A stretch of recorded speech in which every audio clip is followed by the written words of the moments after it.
আসসালামু আলাইকুম। আমি তো ভেবেছিলাম যে আমি সবাই শেষে হয়তো বলবো, আরো যদি শুনে নেই, বাট ইটস ওকে। আমার মনে হয় আলহামদুলিল্লাহ I have heard from many people.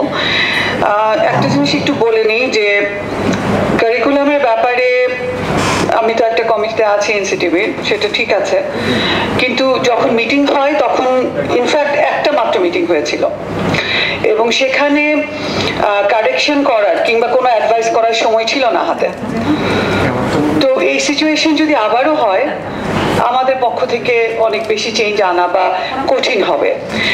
আর কারিকুলামের কাজটা মানে টপ টু বটম না হয়ে বটম আপ হওয়াটা জরুরি এই জন্য যে প্রথমে যারা লিখবেন তাদের ভিশন অনেক বড় হতে হবে, তারপরে যারা এডিট করবেন তারা রিভিউ করবেন, ফাইনালি যারা অ্যাপ্রুভ করবেন তাদের কাজ কিন্তু অনেক কম। তাদের কাজটা এরকম না যে তারা অত ডিটেইলে নিটিকিটি দেখার অবস্থা তাদের থাকে না, এবং সেই সময় স্বাভাবিকভাবে হাতে সময় থাকে না। তো সেই জন্য রাইটার্স লেভেলে, রিভিউয়ার লেভেলে, এডিটোরিয়াল লেভেলে যারা থাকবেন তাদের ভিশন, তাদের আন্ডারস্ট্যান্ডিং এগুলি লাগবে। আর এখানে বারে বারে যে কথাটা বলা হচ্ছে যে শিক্ষা সংস্কার কমিটি একটা হওয়া, কমিশন একটা হওয়া দরকার ছিল, আমি সেটা মনে করি। তার কারণ হচ্ছে যে শিক্ষা অধিকার সংসদ কাজ করছে, কিন্তু দে আর নট দ্য অথরিটি। তারা তাদের সাজেশন দিতে পারে, কিন্তু সেটা গ্রহণ করবে কিনা কমিশন, সেটা তো কোনো নিশ্চয়তা নাই। আর কিন্তু যদি আমাদের শিক্ষা সংস্কার কমিশন তৈরি হয়, that would be their responsibility, এবং তাদের লেজিটিমেসিও থাকবে। সো এটা একটা বড় জিনিস যেটার ব্যাপারে আমাদের বলে যেতে থাকতে হবে যে আমাদের এটা লাগবে। এটা আমি মনে করি ইটস এ গুড পয়েন্ট।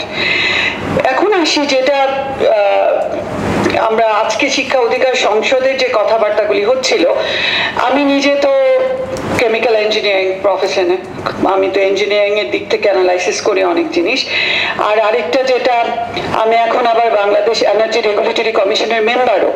আমি বুয়েটের পরিচয় যদিও দেওয়া হচ্ছে, আমি 3 বছর বুয়েটের সার্ভিস দিব না, আর আই উইল কাম ব্যাক ইনশাআল্লাহ আফটার 3 ইয়ার্স।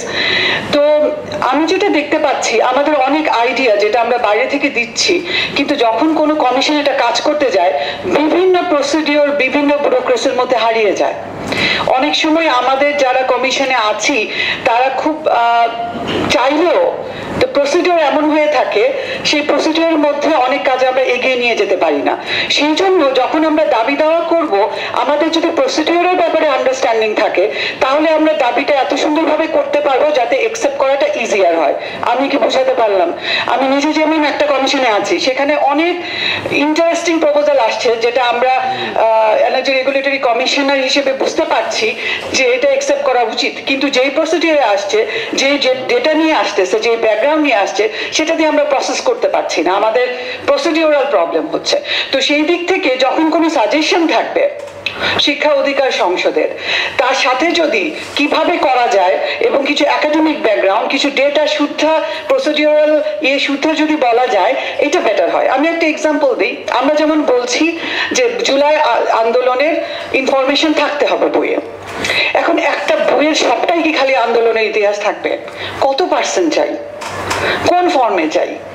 আজকে যদি শিক্ষা অধিকার সংসদকে বলা হয় প্লিজ আপনারাই বানান, আপনাদের দায়িত্ব দেওয়া হলো, আপনারা কি এমন একটা বই তৈরি করতে পারবেন যেটা বাংলাদেশের মোটামুটি সব জনগণ কোনো একটা লেভেলে অ্যাকসেপ্ট করবে? এবং এখানে আমি একটা ছোট্ট জিনিস যেটা একটু পলিটিক্যাল হয়ে যায়, but I would like to say যে আমরা যদি গত 20-25 বছরের বা তার চেয়ে বেশি সময়ের ইলেকশন দেখি, সেখানে বরাবরই আওয়ামী লীগ, যাদের বিপক্ষে আমাদের অবস্থান, যাদের অ্যাট্রোসিটির বিপক্ষে অবস্থান, তারা 30 to 40% ভোট পেয়েছে, এবং সেই জনগোষ্ঠী এখনো এক্সিস্ট করছে। এবং তারা অত্যাচারের বিরুদ্ধে দাঁড়ালেও মনে প্রাণে এই ফ্যাসিস্ট গোষ্ঠীর এগেনস্টে পুরোপুরি চলে যাচ্ছে, এটা মনে করার কোনো কারণ নেই। যদি একটা জনগোষ্ঠী 40% ওই মতামতের হয়, তাহলে যে কোনো রুমে 10 জন যদি থাকে, তার 4 জন সেই মতামতের। তাহলে ওই জিনিসটা আমরা যখন এডুকেশন সিস্টেমে যাব, এইসব ব্যাপারে আমাদের ক্লিয়ার আইডিয়া থাকতে হবে how we want to proceed. এটা সত্যি যে 1971 আমরা যখন স্বাধীনতা যুদ্ধে জয়লাভ করলাম, সেই সময়ে যে ভাইব্রেশনটা ফিল করতাম, আজকে এত বছর পরে 71 এর ব্যাপারে ভাইব্রেশন, যেহেতু ইটস নট কন্টেম্পোরারি, কিন্তু দিস ইজ এ বেসিস। তো 2024-এর ঘটনাটা কন্টেম্পোরারি, সেইটার এমফাসিস হতে হবে, এটা সত্যি। আজকে থেকে 50 বছর পরে একই লেভেলে এমফাসিস হবে না, কারণ এডুকেশন বলি, সোসাইটি বলি, সবই তো মুভ করছে এবং কন্টেম্পোরারি ইস্যুজে আসা শুরু করবে। তারপরেও 2024 ডেফিনেটলি হাইলাইটেড হবে, কিন্তু আমাদেরও ধারণা থাকতে হবে আমরা কিভাবে চাই। আমরা শুধু বলে যাচ্ছি যে আমাদের ইতিহাস বইয়ে লাগবে, এই লাগবে, সেই লাগবে। Which way? আজকে যদি বই লিখতে দেওয়া হয়, can we deliver it? So ওই প্রসিডিওরটা লাগবে। আর যেই কথাটা শিক্ষা অধিকার সংসদ সম্ভবত সময়ও পাচ্ছে না করার, কারণ দেয়ার আর আদার থিংস। আমরা কিন্তু 2012-তে ব্যাক করেছি, যেটা আমাদের সম্মানিত প্রফেসরদের কথা এসছে, যে 2012-র সিলেবাস কিন্তু কন্টেম্পোরারি না, ওদের মেথোডোলজি কন্টেম্পোরারি না, এত বছর আগের মেথোডোলজি তো কন্টেম্পোরারি না। 2022-এরটা নিতে পারলে খারাপ হতো না, কিন্তু সেটা তো নিতে পারি নাই নানা কারণে। কারণ আমরা তো প্রতিদিন, আজকে এখন বলা হয় প্রতি 2 দিনে আমাদের হিস্ট্রিটা যত নলেজ গেইন হয়েছে, another 2 days equivalent knowledge gain হয়। আমি কি বোঝাতে পারছি যে কিরকম ভাবে আমাদের নলেজের ইমপ্রুভমেন্ট, ম্যাগনিটিউডটা কিভাবে, মানে কত দ্রুত আমরা আগাচ্ছি, এরকম একটা ডেটা আছে। তো তার মানে এত দ্রুত পরিবর্তন তো হচ্ছে। 2012টা নিয়ে যে কথা বলছি আমরা, সেটা একটা বিরাট ড্রব্যাক 2024-এর। কারণ ছাত্রদের এই 2025-এ যে বই তারা পেলো, তারা আসলে কন্টেম্পোরারি ওয়ার্ল্ড থেকে অনেকটা দূরে আছে with respect to content.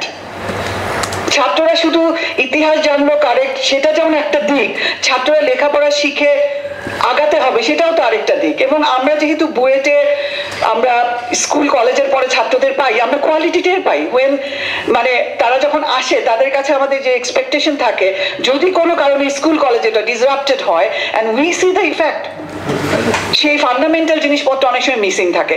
So কোন মেথোডোলজিতে যাব, এটা নিয়ে কিন্তু কথা হয়নি। আমরা কোন ধরনের মেথোডোলজি অ্যাডপ্ট করব, আমরা ওই সাজেশনগুলি আসতে হবে।